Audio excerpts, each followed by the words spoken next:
Hamza Nasir official Islamic channel को like subscribe करें। मेरे हुजूर की तो कोई बहन नहीं थी, दुरे यतीम है। लेकिन जब हज़रत हलीमा सादिया के यहाँ हुजूर गए तो वहाँ हुजूर की एक रज़ाई बहन का तज़करा मिलता है जो हुजूर को लोरियाँ देती थी। नाम शीमा था।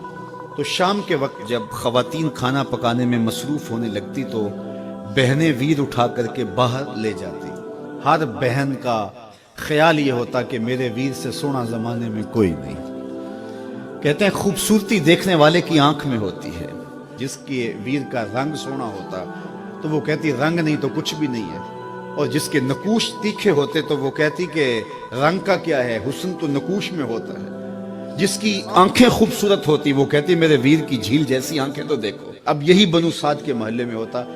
बच्चियां अपने वीर उठा के ले आती, एक कहती मेरे वीर वर्गा कोई नहीं, दूसरी कहती मेरे वीर जैसा नहीं। इतने में हजरत शीमा अपना वीर मोहम्मद उठा के ले आते और दूर से ही कहती नहीं मेरा वीर भी आ गया।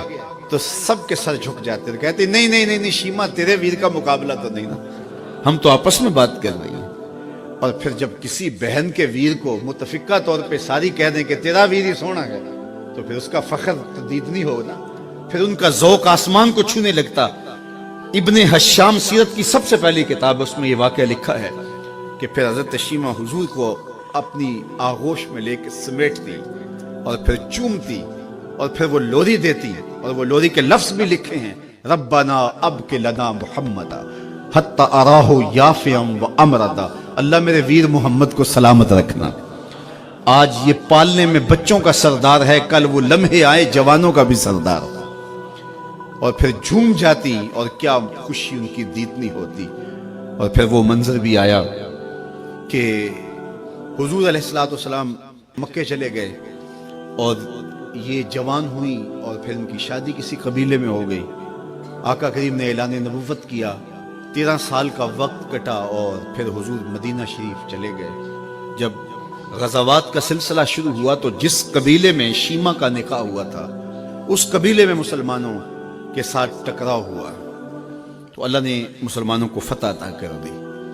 तो इस कबीले के लोग कैदी होके हुजूर अलैहिस्सलाम के गुलामों के हाथों गिरफ्तार हैं। तो ये अपने कैदियों को छुड़ाने के लिए कबीले के सरदार एक एक घर से फिदिये के लिए रकम जमा कर रहे हैं। चलते चलते शीमा के घर भी पहुंचे जो कि एक उम्र का हिस्सा गुजार चुकी थी, और जाके कहा कि इतना हिस्सा आपका भी आता है। कहा किस लिए? कहा वो जो लड़ाई हुई है इतने हमारे बंदे गिरफ्तार हो गए तो उनको छुड़ाना है। तो चलते चलते बातों में किसी के लबों पे हुजूर का नाम आ गया। तो शीमा ने कहा अच्छा उन्होंने तुम्हारे लोग पकड़े? कहा हाँ। तो कहा फिर तुम रकम इकट्ठी ना करो, मुझे साथ ले चलो। उन्होंने कहा तुझे साथ ले चले? कहा तुम नहीं जानती वो मेरा वीर लगता है, वो मेरा भाई लगता है। कौम के सरदारों के साथ हजरत शीमा हुजूर के नूरी खैमों की जानब जा रही हैं और सहाबा नंगी तलवारों से पहरा दे रहे। ये मक्की दौर तो था नहीं, ये मदनी दौर था।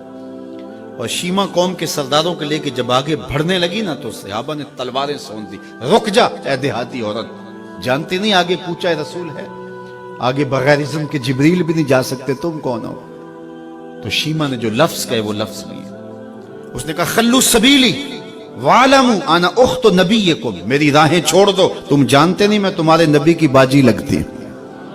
तलवारें झुक गई, आंखों पर पलकों की चिलमने आ गई, रास्ता छोड़ दिया। हुजूर के खैमा नूरी में दाखिल हुई तो हुजूर ने देखा, पहचान लिया, उठ के खड़े हो गए। फरमाया बहन कैसे आना हुआ? आपके लोगों ने हमारे कुछ बंदे पकड़े, छुड़ाने आई। तो फरमाया बहन तूने जहमत गवारा क्यों की? तू पैगाम भेज देती मैं यूं ही छोड़ देता, लेकिन तुम आ गई हो, अच्छा हुआ मुलाकात हुई। फिर हुजूर ने कैदियों को छोड़ने का ऐलान किया और कुछ घोड़े और चंद जोड़े हजरत शीमा को हुजूर ने तोहफे के तौर पे दिए। वीरों के दरवाजे पर बहनें आए तो वीर खाली तो मोड़ा नहीं करते, तो हुजूर ने बहुत कुछ अता किया। और फिर रुखसत करने खैमे से बाहर आए तो सहाबा की जमात मुंतज़िर थी। फरमाया सहाबा जब मैं कैदी छोड़ा करता हूँ मेरी आदत तुम्हें मालूम है कि मैं पहले तुमसे मुशावरत किया करता हूँ। आज ऐसा मौका आया कि मैं तुमसे मुशावरत भी नहीं की और कैदी भी छोड़ दिए। कहा जो चाहें आप करें, लेकिन क्यों मुशावरत नहीं फरमाई हुजूर? अगर इरशाद फरमा दे तो फरमा इसलिए कि मेरे दरवाजे पे मेरी बहन आ गई थी। کوئی لاؤ تو صحیح زمانے میں ایسا، کوئی لاؤ تو صحیح زمانے میں یہ جمال اور یہ حسن اور یہ کمال رکھنے والا، تو پھر کیوں نہ ہم اپنی ساری زندگی اس آقا کے نام